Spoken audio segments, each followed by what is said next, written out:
अस्सलाम वालेकुम स्टूडेंट्स।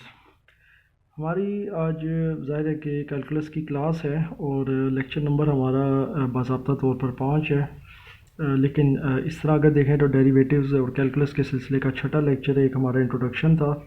आज भी हम डिफरेंशिएशन पर काम करेंगे। मैं फिर एक दफ़ा दोहरा देता हूँ कि हम डिफरेंशिएट कर रहे हैं।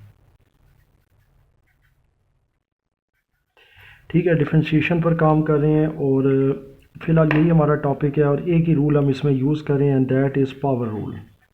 ये जनाब पावर रूल है और अब आई थिंक मार्कर में कोई इशू था, अभी ये ठीक है। अच्छा जी, पावर रूल मैं यूज़ कर रहा हूँ और पावर रूल में जनाब मेरे पास जो पावर रूल था वो आपको याद होगा, मैंने आपको ये बताया हुआ इसका जनरल फार्मूला। ठीक है, n इंटू एक्स और रेस टू पावर n-1, जो भी पावर होगी उसमें से एक माइनस हो जाएगा। अच्छा जी, अब सिचुएशन ये है कि अब हम इस क्लास के अंदर कुछ इन्वर्स वैल्यूज़ को देखेंगे। मिसाल के तौर पर मैं आपके साथ कुछ शेयर करता हूँ। जैसे एक्स इन्वर्स है, यानी इसको सिंपल एक्स इन्वर्स पढ़ते हैं। साथ साथ मैं लिखता भी रहूँगा एक्स इन्वर्स, क्योंकि एक चीज़ जो मैं मैथ्स के अंदर बहुत ज़्यादा देखता हूँ हमारे स्टूडेंट्स में, ख़ासकर और इवन टीचर्स में भी, कि मतलब उसको पढ़ने का भी तरीक़ाकार हमारा सम टाइम नहीं होता। तो x-1 कई दफ़ा पढ़ दिया जाता है, वेयर x-1 नहीं है। क्योंकि अगर आप इसको x-1 पढ़ें तो वो बेसिकली ये है x-1, ये एक एक्सप्रेशन बन जाती है। सो ये बेसिकली याद रखें, जब -1 इसकी पावर के तौर पे आएगा तो उसे x इन्वर्स पढ़ेंगे। इसी तरीके से आपका x इन्वर्स क्यूब भी हो सकता है। अब आप समझ गए, कुछ भी वैल्यू हो सकती है। इसके अलावा एक और आपके साथ एक्सप्रेशन शेयर कर लेता हूँ, -3x² एंड एक और शेयर कर लेता हूँ 4x, ठीक है, इन्वर्स स्केयर है इसका, यानी -2। तो इनका डेरिवेटिव अगर मैंने निकालना है, फिर कंपोजिट आप खुद भी करके देख सकते हैं, कोई इतना मुश्किल काम वो नहीं है। लेकिन जाहिर है कि आपके साथ सिर्फ एक छोटा सा कॉन्सेप्ट ज़ाहिर शेयर करूँगा इस वीडियो के अंदर। अगली वीडियो से इंशाल्लाह हम रेडिकल एक्सप्रेशंस को भी और रेडिकल की जो टर्म्स होती हैं उनको भी डिराइव करना सीखेंगे कि कैसे उनके डेरिवेटिव निकालते हैं। सो सबसे पहले हम इसको देख लेते हैं एक्स इन्वर्स को। इसका वही है ज़ाहिर है डी ओवर डी एक्स, यानी डेल्टा ओवर डेल्टा एक्स, और इसके अंदर हम डाल देंगे एक्स इनवर्स, यानी कि एक्स रेज टू पावर -1। अब क्या होगा जनाब, अब इसके ऊपर पावर रूल अप्लाई कर रहे हैं हम, और पावर रूल के तहत ये जो -1 है, जो कि ज़ाहिर है n है, ये चला जाएगा पीछे और मल्टीप्लाई हो जाएगा 1 से, क्योंकि x का कोई भी कोएफिशिएंट नहीं है तो 1 है। उसके बाद x -1 है, जो कि ये n है, और इसमें से -1 यानी कि पावर निकालनी होती है। तो डेल्टा ओवर डेल्टा x, -1 1 से मल्टीप्लाई हो तो -1 होता है x, और -1 को जमा करें तो -2 हो जाता है। यानी कि ये निकल आया है -x, ये रेज टू पावर -2। ये आंसर भी ठीक है।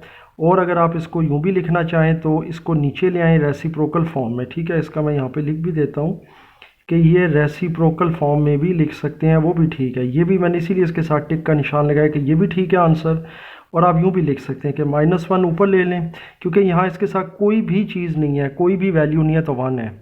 ये x-2 नीचे ले आए तो ये पॉजिटिव हो जाएगा, क्योंकि आपको पता है जब हम न्यूमरेटर को डिनोमिनेटर की जगह लाते हैं, डिनोमिनेटर को न्यूमरेटर की जगह, तो क्या होता है, साइन चेंज हो जाता है। तो ये वाला आंसर भी ठीक है, -1 ओवर x का स्केयर, यानी पॉजिटिव स्केयर है ये। सो ये बेसिकली एक छोटी सी एग्जांपल होगी। अब x जो इन्वर्स क्यूब है, इसका भी वही तरीका कार है कि डेल्टा ओवर डेल्टा x और x का इन्वर्स क्यूब है। तो इसको हम यूँ लिख लेंगे कि जनाब ये -3 पीछे चला गया, मल्टीप्लाई हो गया 1 से, क्योंकि इसके साथ कोई कोएफिशिएंट नहीं है तो 1 है। फिर -3 और -1 हो जाएगा।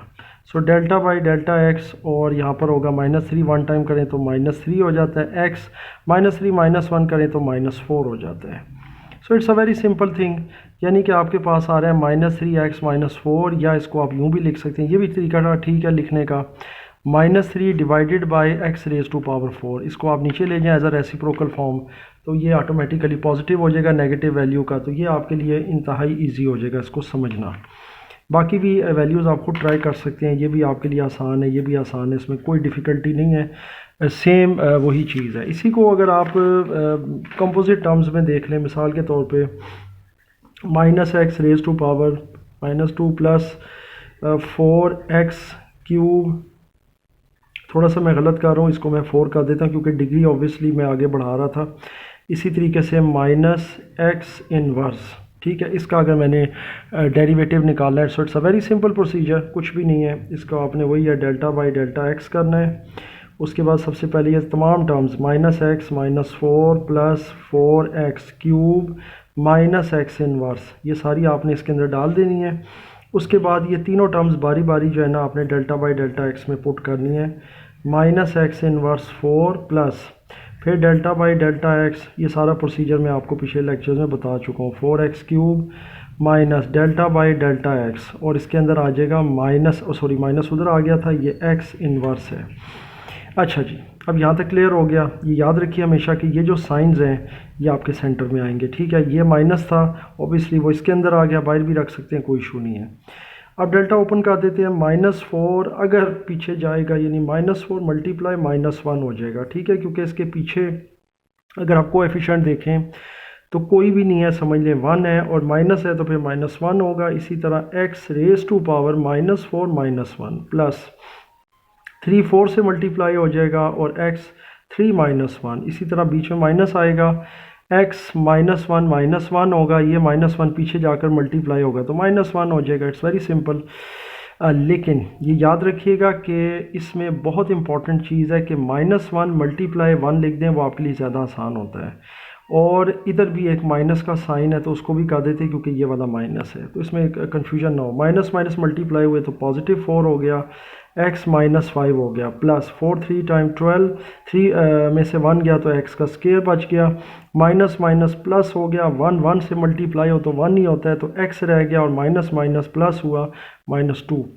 तो ये आपका आंसर है, ये भी बिल्कुल ठीक है, इसमें कोई इशू नहीं है। लेकिन आप इसको इस तरह भी लिख सकते हैं कि 4 divided by x raise to power 5, ये नीचे आ गया था रेसिप्रोकल, प्लस 12x स्केयर और प्लस 1 ओवर x स्केयर, ठीक है। ये रेसिप्रोकल फॉर्म में कर दिया हमने, यानी कि फ्रैक्शन फॉर्म में, तो ये इस तरह भी ठीक है, उस तरह भी ठीक है, कोई इसमें इशू नहीं है। आई एम श्योर आपको इस छोटी सी क्लास के अंदर ये इन्वर्स के डेरिवेटिव भी समझ आ गए हैं। और ये याद रखिएगा कि इस टर्म की वजह से मैंने ये टर्म इधर लिखी, और ये -1 जो है ये ज़ाहिर है पीछे आता है, तो x का कोएफिशिएंट यहाँ पर 1 है, कोई भी नहीं है तो 1 है, और इसके साथ पॉजिटिव का साइन है क्योंकि यहाँ नेगेटिव था, तो फिर इस तरीके से ये नेगेटिव नेगेटिव पॉजिटिव हो जाएगा। तो ये याद रखिएगा, इन चीज़ों का ख्याल रखें क्योंकि नेगेटिव और पॉजिटिव के साइन की वजह से अक्सर क्वेश्चन गलत हो जाते हैं। मज़ीद इसमें किसी किस्म का कोई क्वेश्चन हो तो मुझसे ज़रूर पूछिएगा।